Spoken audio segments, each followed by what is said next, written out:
Hello guys. आज हम बात करेंगे ज्योग्राफी ऑफ इंडिया के बारे में। ठीक है। जो आपका हम स्टार्ट करते हैं। इंदिरा गांधी जो कैनल है वो कहाँ से पास करती है? राजस्थान से पास करती है और ये कब बनी थी? 1984 में। ठीक है। उसके बाद जो थार डेजर्ट है, थार डेजर्ट कहाँ पे लाई करती है? राजस्थान में लाई करती है। कौन से रीजन में? नॉर्थ वेस्टर्न रीजन में लाई करती है। उसके बाद जो अरावलीज़ हैं वो कहाँ पे लाई करती हैं? ईस्ट में लाई करती हैं। और इंदस जो है, ठीक है, इंदस प्लेन जो हैं वो वेस्ट में लाई करते हैं। और and region merge with Sindh desert of Pak. Okay. उसके बाद हम बात करेंगे लार्जेस्ट जो इनलैंड साल्ट लेक है, लार्जेस्ट इनलैंड साल्ट लेक जो है इंडिया में, वो कौन सी लेक है? सांभर लेक है। ठीक है। Largest largest inland salt lake in India is sambar lake. ठीक है। उसके बाद लूनी रिवर है, ये राजस्थान में है। ये कहाँ से पास करती है? राजस्थान से पास करती है। उसके बाद इंडिया जो है इसके चारों तरफ क्या है? एक तरफ इसके लोफ्टी हिमालयाज़ हैं जो कि नॉर्थ में है। अरबियन सी इसके वेस्ट में है। बे ऑफ बंगाल इसके ईस्ट में है। इंडियन ओशन जो है इसके साउथ में है। ठीक है। जो इंडिया का जो एरिया है वो कितना है? 3.28 मिलियन स्क्वायर किलोमीटर। ठीक है। 3.28 मिलियन स्क्वायर किलोमीटर है। उसके बाद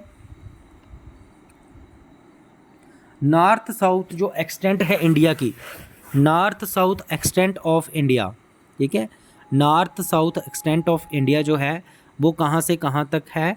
वो कश्मीर से कन्याकुमारी तक है। ओके।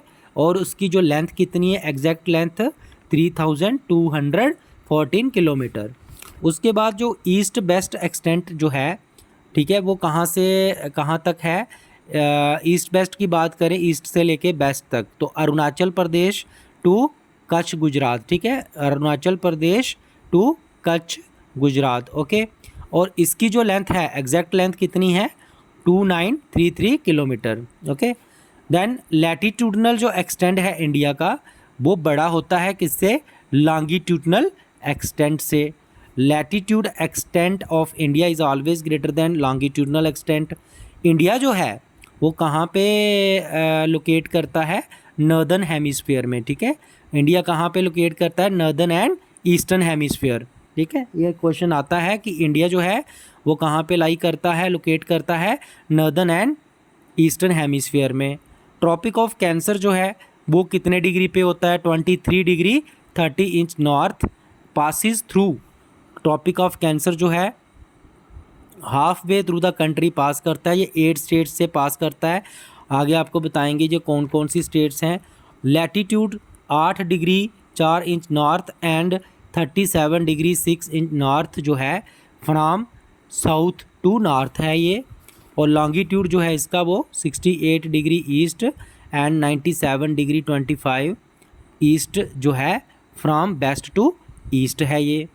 इंडियन के नेबरर कौन कौन से हैं? इंडिया के टोटल 7 कंट्रीज़ उसके नेबरर्स हैं दैट शेयर लैंड बाउंड्री। 9 नेबरर्स हैं इसके टोटल। तो जो उनमें से जो 7 है ना वो लैंड बाउंड्री शेयर करते हैं। लैंड बाउंड्री मतलब जिनकी लैंड बाउंड्री इंडिया के साथ लगती है। ठीक है। जैसे पाकिस्तान की हो गई, ठीक है, और चाइना हो गया, नेपाल हो गया, बांग्लादेश हो गया। ये सारे जो हैं लैंड बाउंड्रीज़ जो हैं इंडिया की इनके साथ लगती हैं। लेकिन 2 ही ऐसे कंट्रीज़ हैं जिनकी जो है सी बाउंड्री इंडिया के साथ लगती है। और वो कौन कौन से हैं? उसमें आता है श्रीलंका और मालदीव्स। ठीक है। उसके बाद ये जो डुरंड लाइन है ये कब से कब ड्रान हुई थी? ये 1896 में ड्रा होती है। किस किस के बीच में? पाकिस्तान और अफ़गानिस्तान के बीच में। ठीक है। पाकिस्तान और अफ़गानिस्तान के बीच में सर मोटिगर जो थे उनके टाइम पे ये बनती है। उसके बाद रेड क्लिफ जो लाइन है ये कब ड्रा होती है? 1947 में ड्रा होती है। ठीक है। इंडिया और पाकिस्तान के बीच में रेड क्लिफ जो लाइन है ये कब ड्रा होती है? ये कब बनाई जाती है? 1947 में, इंडिया पाकिस्तान के बीच में। उसके बाद आपके पास है कि मैकमोहन लाइन। तो मैकमोहन लाइन जो है ये कब बनाई जाती है? 1914 में। और इंडिया और चाइना के बीच में है मैकमोहन लाइन, ठीक है, इंडिया और चाइना के बीच में है।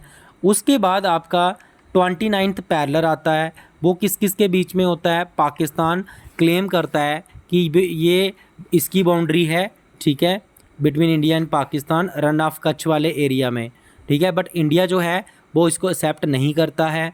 उसके बाद 17th पैरेलल आता है। ये जो 17th पैरेलल है ये किसके बीच में है? नॉर्थ और साउथ वियतनाम के बीच में।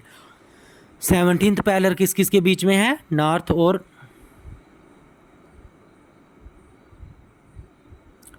और साउथ वियतनाम के बीच में।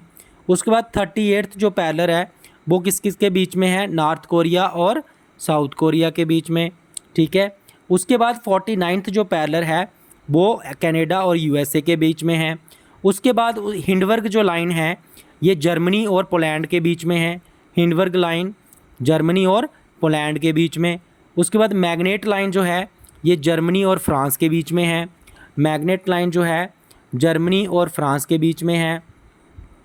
ट्रॉपिक ऑफ कैंसर जो है वो किस किस के बीच में लाई करता है? 23 डिग्री एंड हाफ नॉर्थ होता है। और ट्रॉपिक ऑफ कैप्रिकॉर्न जो है वो होता है 23 डिग्री हाफ साउथ होता है, ठीक है। आर्कटिक सर्कल जो है, ठीक है, वो 66 हाफ डिग्री नॉर्थ होता है। और एंटार्क्टिक सर्कल जो है वो 66 हाफ डिग्री साउथ होता है। सदर्न हेमिस्फीयर जो होता है वो ज़्यादा गर्म होता है किससे? नॉर्दर्न हेमिस्फीयर से। सदर्न हेमिस्फीयर में ज़्यादा गर्मी होती है as compared to northern hemisphere. उसके बाद साउथ पोल जो होता है वो ठंडा होता है। साउथ पोल ठंडा होता है किससे? नॉर्थ पोल से। उसके बाद ज़्यादातर जो लैंड मास है वो कहाँ पे लाई करता है? नॉर्दर्न हेमिस्फीयर में लाई करता है, ठीक है। चाइना जो है उसने अपनी जो बाउंड्रीज़ हैं वो शेयर की हैं, मैक्सिमम नंबर ऑफ़ नेशंस के साथ शेयर करता है, ठीक है। उसके बाद जो कोल्डेस्ट प्लेस है वर्ल्ड की वो कौन सी है? Vostok station. ये कहाँ पे है? अंटार्कटिका में। ये वर्ल्ड की सबसे कोल्डेस्ट प्लेस है, Vostok station Antarctica. Hottest place जो है वर्ल्ड की वो कौन सी है? That is Al Aziziya in Libya में, ठीक है। उसके बाद जल कोबाल जो है that hottest place in the area in Pakistan, ठीक है। उसके बाद ये तो आपने पढ़ लिया। उसके बाद जो सदर्न मोस्ट पॉइंट है इंडिया का, इंडियन मेन लैंड का, ये बहुत बार आता है। एक आता है southern most point of India, एक आता है southern most point of Indian main land. जब मेन लैंड की बात करी जाएगी तो उस वक्त सदर्न मोस्ट पॉइंट की क्या होता है? दैट इज़ कोप कैमरीन, ठीक है, कोप कैमरीन और Kanyakumari. Southern most point of Indian mainland पूछा जाएगा तो कन्याकुमारी, जहाँ Cape Comorin 8 degree 4 inch north होता है ये, ठीक है। और अगर पूछा जाए southern most point of India then वो होता है आपका इंदिरा पॉइंट। इसको पैगमिलियन पॉइंट भी कहा जाता है, ठीक है। ये बहुत बार पेपर में आता है। Southern most point of Indian mainland then Kanyakumari और you can say Cape Comorin. और अगर पूछेगा southern most point of Indian mainland that is Indira Point, जहाँ you can say that is Pygmalion, okay. Then ये कहाँ पे फॉल करता है? इंदिरा पॉइंट या पैगमिलियन ग्रेट निकोबार में फॉल करता है, ओके, ग्रेट निकोबार में फॉल करता है। लॉन्गेस्ट जो रिवर है लेंथ वाइज वो कौन सी है? गंगा है, ठीक है। कितनी लेंथ है इसकी? 2510 किलोमीटर्स। लॉन्गेस्ट रिवर अगर वॉल्यूम वाइज पूछा जाए तो वो कौन सी है आपकी? ब्रह्मपुत्रा रिवर है, ठीक है। और इसके ऊपर ही एक आइलैंड बना हुआ है जिसका नाम क्या है? Riverine island, largest riverine island, जिसका नाम क्या है? मजूली आइलैंड, ठीक है। मजूली आइलैंड ब्रह्मपुत्र रिवर के ऊपर बना हुआ है असम में, ठीक है। ये वर्ल्ड का largest fresh water riverine island है, ठीक है। अगर कोई पूछे world largest fresh water riverine island that is Majuli island built on Brahmaputra river in Assam, ठीक है। लॉन्गेस्ट ओशनिक आइलैंड जो है वो कौन सा है? मिडल अंडमान है, ठीक है। हाईएस्ट डैम जो है वो कहाँ पे फॉल करता है? तेहरी डैम है, जिसकी हाइट कितनी है? 265 मीटर है। और ये कहाँ पे लाई करता है? भागीरथी रिवर के ऊपर उत्तराखंड में, ठीक है। वर्ल्ड का हाईएस्ट रॉक बेस्ड डैम कौन सा है? वो भी तेहरी डैम है, दैट इज़ उत्तराखंड। फिर उसके बाद लॉन्गेस्ट डैम अगर पूछा जाए वो हीराकुड डैम है। वो किस नदी के ऊपर बना हुआ है? ये महानदी रिवर के ऊपर बना हुआ है जो कि उड़ीसा में है। ठीक है, उसके बाद लॉन्गेस्ट ब्रिज जो है, ठीक है, इसके बारे में हम कल डिस्कस